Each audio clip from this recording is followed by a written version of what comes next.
The US has been involved in over 100 wars since 1991.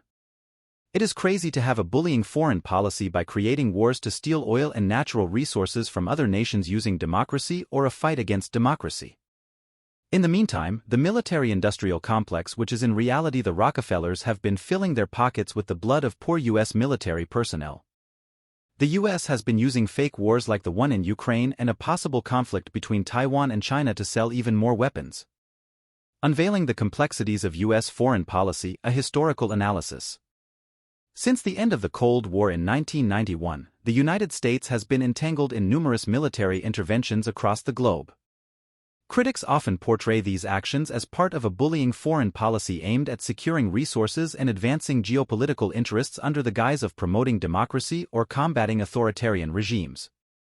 Additionally, the role of the military-industrial complex, often associated with influential entities like the Rockefellers, has been scrutinized for profiting from conflict at the expense of human lives.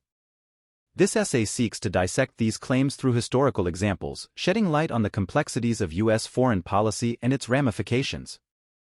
The Gulf War and resource acquisition. One of the most prominent examples of the US engaging in a military conflict for resource acquisition is the Gulf War of 1990 to 1991. Saddam Hussein's invasion of Kuwait threatened the stability of oil reserves in the region, prompting US intervention. While the stated goal was to uphold international law and liberate Kuwait, critics argue that securing access to oil played a significant role. The presence of vast oil reserves in the Middle East has historically influenced US foreign policy decisions, raising questions about the altruism of its interventions. The invasion of Iraq. The 2003 invasion of Iraq further exemplifies accusations of a bullying foreign policy driven by resource interests. The pretext of eliminating weapons of mass destruction, WMDs, was used to justify military action, but subsequent investigations revealed no credible evidence of such weapons. Instead, the war led to the destabilization of Iraq and the rise of sectarian violence, contributing to regional instability. Critics assert that the true motives behind the invasion were to assert dominance in the region and gain control over Iraq's oil reserves, rather than spreading democracy or combating terrorism. The military-industrial complex and profiteering. President Dwight D. Eisenhower famously warned against the growing influence of the military-industrial complex in his farewell address in 1961. This symbiotic relationship between the military establishment and defense contractors has often been criticized for prioritizing profit over human welfare.